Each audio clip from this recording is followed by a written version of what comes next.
When I got drafted to New England, before that, New England was really just a team, of the NFL that didn't have any success when it comes to postseason or winning any Super Bowl championships, right? They won the first Super Bowl with Tom Brady. He became the starting quarterback. My second year, we went 9-7.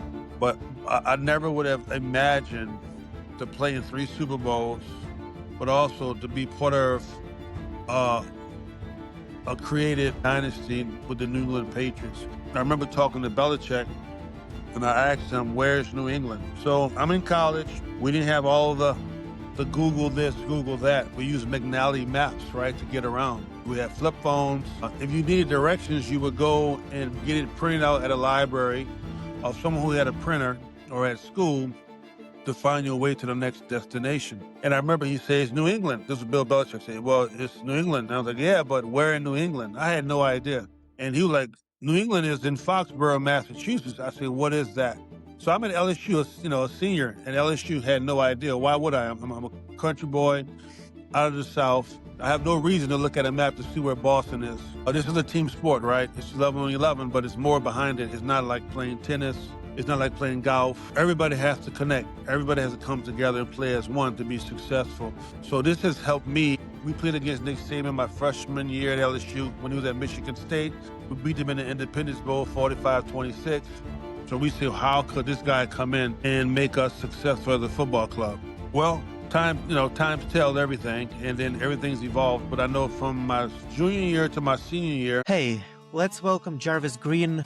My guest today is a two-time Super Bowl champion with the Patriots turned entrepreneur. Welcome to the show, sir, and good to see you. Thank you, Danny. Thank you for inviting me. How everybody's doing today? Absolutely. Let's talk about your story. Can you share how did you get drafted to the NFL? I know that you also played in LSU, but what's your story? What's your background? As much as you can share. Well, so I was at LSU. We had Coach Gary DiNardo. I played for him for 3 years. Before Nick Saban came in, my junior year, redshirt junior year, we won 7 games in those prior 2 years with DiNardo. So new coaching change. Saban comes in, change the entire mechanism of just playing football, just understanding the concept of that, right? And we know who Nick Saban is, but at the time, he didn't have any national championships, right? So everybody was more speculation, question marks, who is this guy? We played against Nick Saban my freshman year at LSU when he was at Michigan State. We beat him in the Independence Bowl 45-26.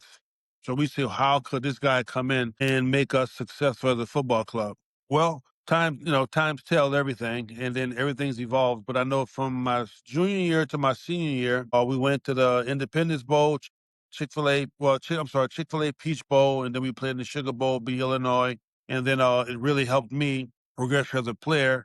But I was a little different type of player before he came in, so it was more about understanding the defense, playing team football, club football, and be successful in winning. I got drafted in the 4th round to the New England Patriots. I think the biggest connection was Nick Saban and Bill Belichick coaching together from the past and also having the mentality and understanding the way to play defense. So it was 4th round draft pick, 126 pick, went to New England Patriots, played there for 8 years. My first year, we did not go to the playoffs. It was 9-7, but after that, we went back-to-back, 14-2, back-to-back, and then we played in 3 Super Bowls, won 2 Super Bowls, and that was probably the start of the New England Patriots dynasty with Bill Belichick, but learned a lot of different things when I was there in New England. I had a great NFL football career.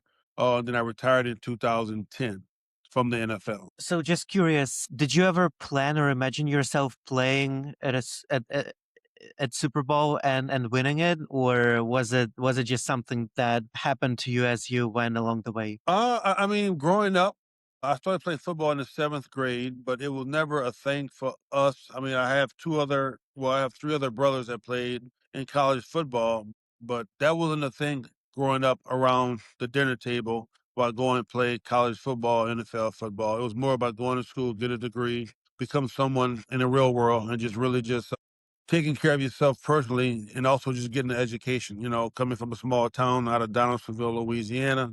Grew up with a little farm. We had chickens, we had pigeons, we had dogs, we had cats. Grew up on about an acre of land. My dad was a welder. My dad served 2 years in the military, did in Vietnam during the Vietnam War, but he was in Germany. Grew up with a lot of family members, spending time. Well, a few family members that played in NFL football, professional football, before I did, right? So, no, I think just staying off the street. My mom wanted us to do something, so she made us play sports, playing youth sports, connecting to people, understanding what team membership is, and just not. I mean, where I grew up at, yeah, I had other choices. I mean, if I didn't play sports, I probably would have been a negative impact to society. You know, being a drug dealer or something else like that of that nature, so that was always around me growing up. But sports kept me centered and also just having a whole different crew of people on positive vibes. For me, I think it was in high school. I think when I got to LSU and I saw that I was a pretty good player my freshman year, made a freshman All American. And from there, I said, hey, some people, took an interest of me and started getting some feedback from the NFL. And then I got drafted. But I would never thought I would be an NFL football player sitting here today. Yeah, and what did it mean to you to win the Super Bowl for the first time and the second time? How did you feel at that moment, and what did you take from that experience? Take away from that experience? Oh, going into my second year in the NFL, I would have never thought that we would have a chance to go and play in the Super Bowl. Not one, not two, but three.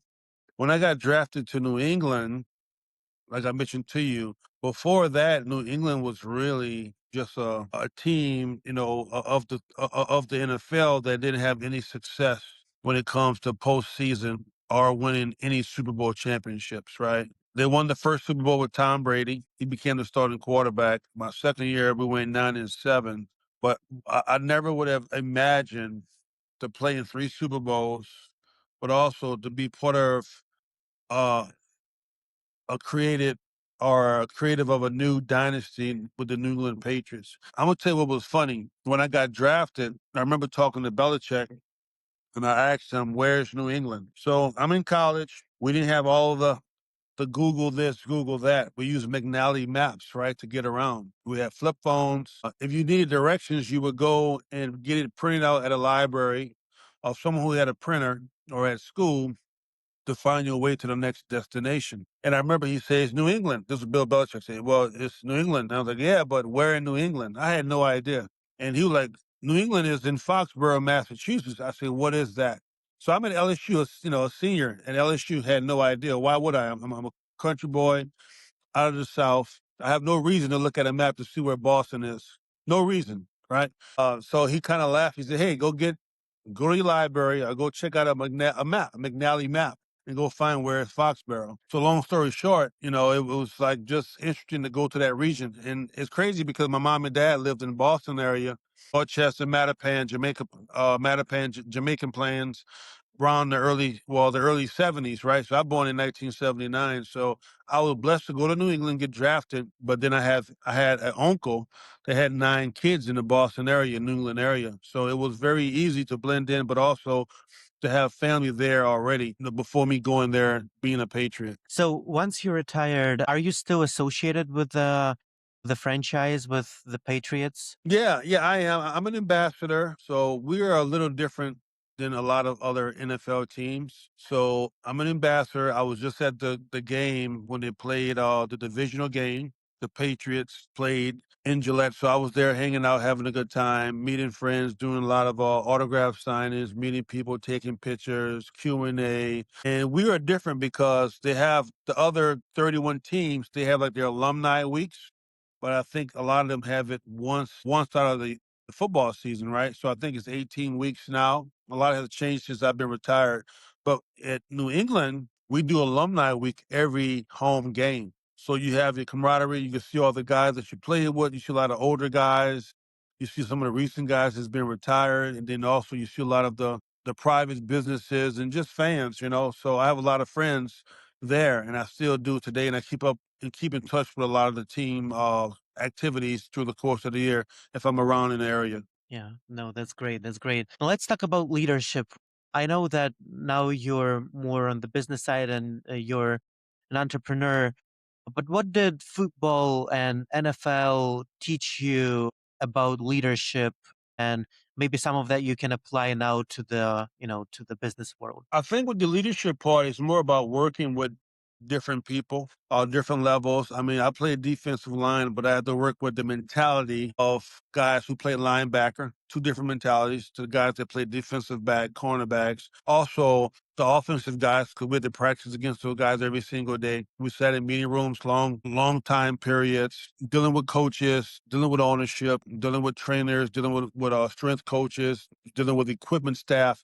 So through the course of the day, a lot of people might think we just walk in and deal with our guys, our counterparts. But to make a team, this is a team sport, right? It's 11 on 11, but it's more behind it. It's not like playing tennis. It's not like playing golf. Everybody has to connect. Everybody has to come together and play as one to be successful. So this has helped me, I think, in the real world, the carryover of dealing with different people, different behaviors, mindsets, but also overcoming adversity. A lot of times you fail in life. And a lot of times you hear the different stories and the different memes and quotes from great people like Michael Jordan and Muhammad Ali. It's about, getting punched or getting back up, and what you're going to do with that counterpunch, right? So for me in the business world, I mean, I have my ups and downs and have done well, been successful, made money and lost money. But I know as a player, I had some businesses when I was active. I mean, from package stores to restaurants, my foundation, building homes and doing different things. And everything has not been successful.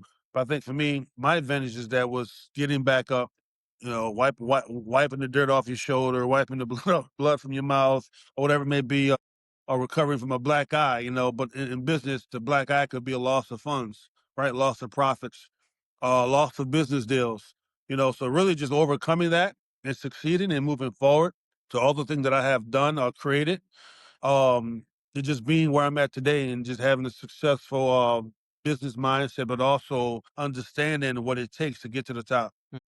And what Football, football has done that for me, playing in that sport. Yeah, and another side of it, and I'm sure that you've had a lot of experiences there, is, when you're at the spotlight and there is a lot of pressure, you have to execute, and it's challenging to, be emotionally stable and do what needs to be done in those circumstances. So, what did football teach you about that, like executing under pressure? Well, I mean, that's the entire game, right? Executing under pressure.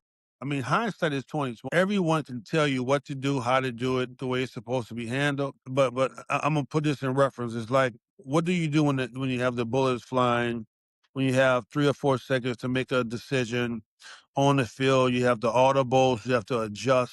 Everybody can't do that. They can say all the smack, what's supposed to be done this way, blah, blah, blah, blah, blah. I remember Belichick used to tell us different things, and we used to crack jokes about it. He said, you should have made this play. You should have did this, and that. Coach, come on the field, put a helmet on, make that decision when somebody's hitting you in the mouth. Or somebody's trying to take your freaking kneecap out. You got a down block in a trap, and somebody's running that's 50 pounds heavier than you, trying to kick you out because he's on the same game plan. Whip your ass, excuse my French.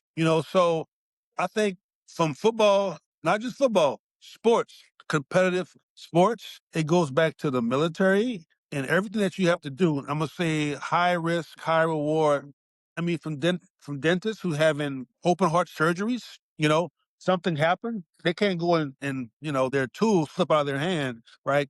You have a full body there, whatever you want to call it, but just the pressure of the game has taken me to another level in the real world in business. And the part of just like giving up easily, that's not going to happen with me because that's not in my DNA. I mean, I've been playing football. I played football for 20 years, and then like I mentioned to you, I quit the first year of football. I was in the seventh grade, didn't know. I had a guy twice my size with a full beard in the seventh grade running over me, and from that day on, I think during that course of that time, I could never tackle that guy. But you got to keep going. You got to put your knee in the dirt. You have to heal up. You have to go through sacrifices and just understanding what's in front of you. And I think going into the real world, having that advantage of being an athlete and playing in the trenches, quick responses, making quick decisions, is not for everybody. A lot of people break down, they give up.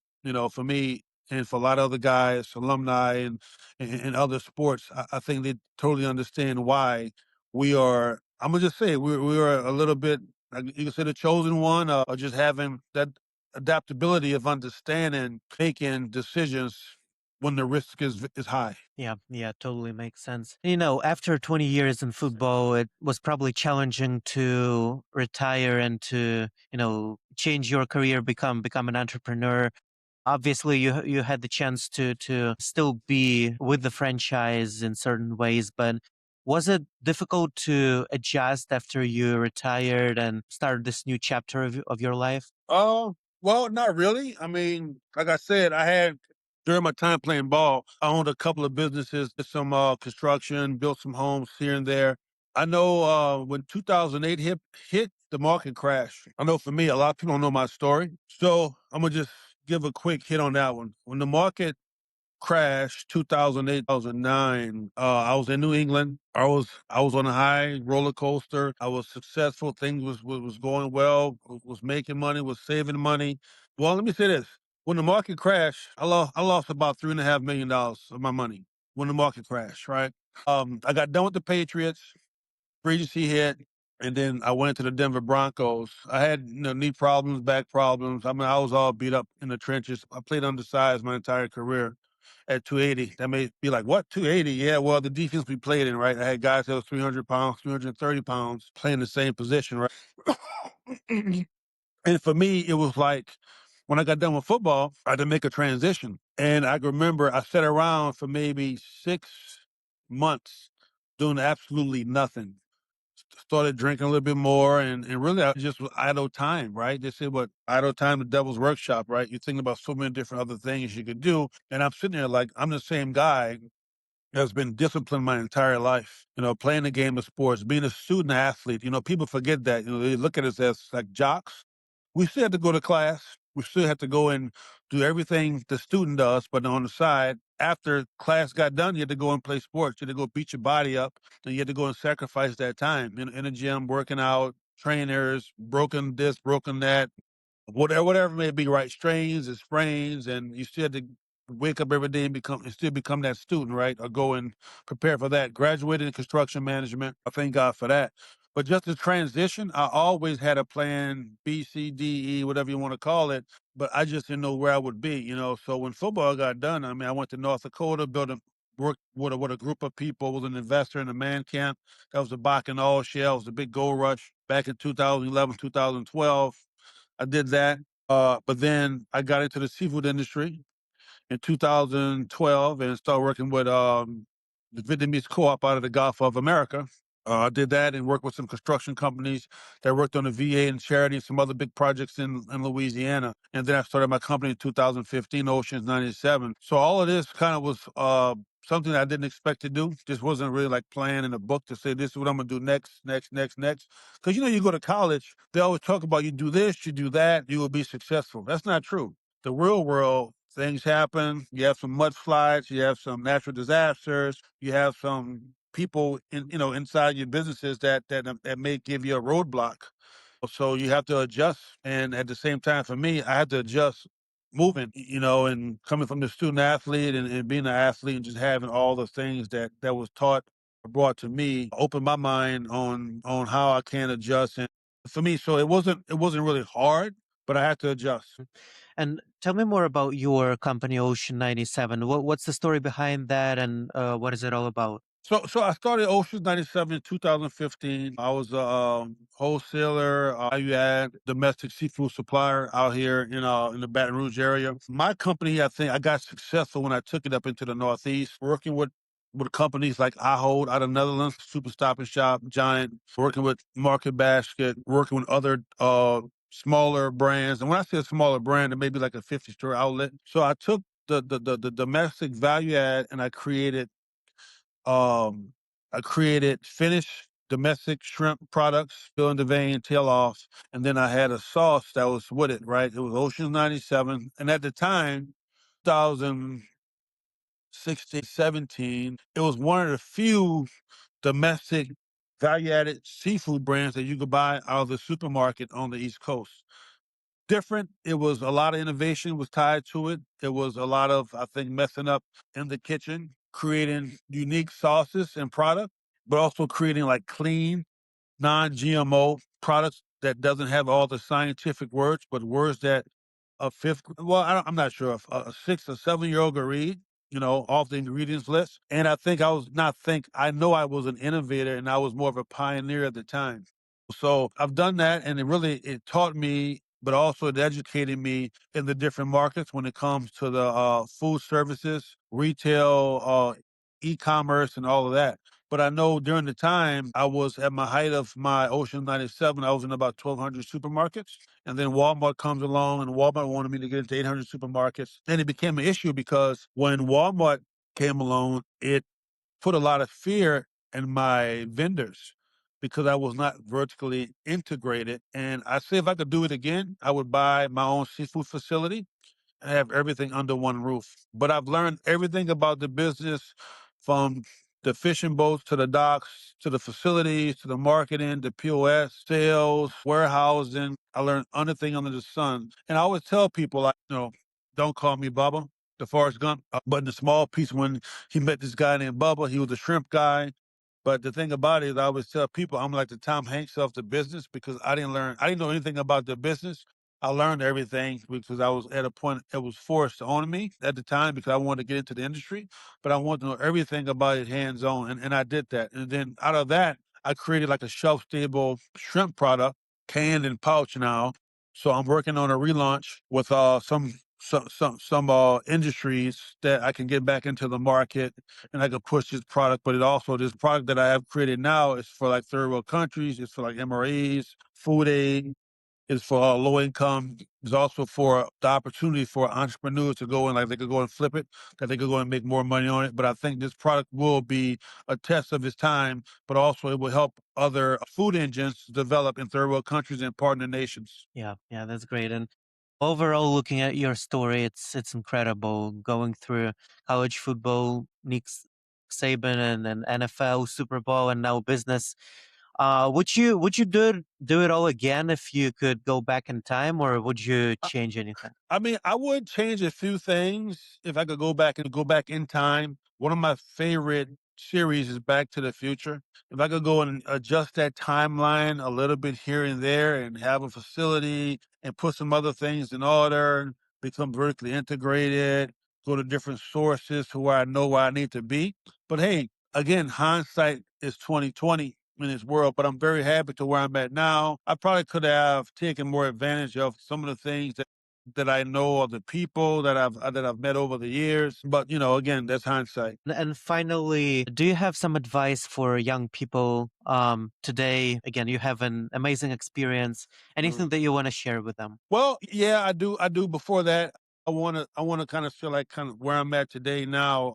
Before that, I just got back from Germany 2 weeks ago. I was at AFRICOM Commanders Conference working with them, and well, I ain't gonna say working with them. I was on a panel, and it was a defensive economic panel about working with private industries and all the things that we have right now when it comes to strengthening American supply chains and what our president is pushing, right? So I've been working on some of the stuff with DOW, USG for the past 4+ years. And I remember like it was times that I always wanted to trade. I always wanted to create product internationally. And right now I'm working on some sports diplomacy, people diplomacy initiatives, working in Africa, working Indo-PACOM with DOW, with USG. And I think right now where I'm at, it's a sweet spot, but it's also, I think, it's new innovation that is being applied to it and working across the different silos of the government to the point that now we need to work together to find impact, but also bringing in the sports piece of it because we know when it comes to sports internationally, I don't care what it is, it connects all countries. It could be adversaries, enemies, but we all can come together, pick up a ball, and find different initiatives to help each other, right? So, and for me, I think with the young generation, it's more about not giving up. The world is adjusting very fast. And when I was young, I mean, I'm 47. So when I was young, we stayed outside. Tech was coming. It wasn't that big of a deal.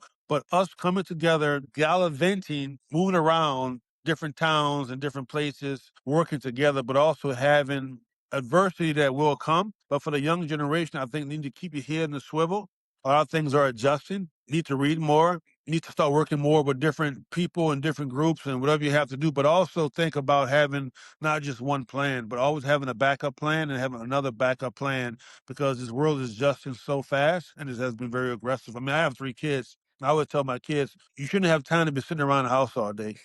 Be proactive, find ways that you can hustle and make money, but also that you can sustain yourself for the future because inflation is it's real. It's in front of us, and we have to take advantage of the times. And we have to take advantage of ourselves and make ourselves more I don't know if the word's redundant or make ourselves more powerful to the point that we could have a better life moving forward, and that's just the hustle. Oh, Jarvis, I appreciate you coming on the show and sharing all this. This is a very inspiring story, and good luck with your future ventures and your current business. Also, awesome. Definitely. Definitely. Danny, thank you very much, man. Definitely, man. Appreciate you checking me out. Appreciate just giving me the time to share some things about myself. Absolutely.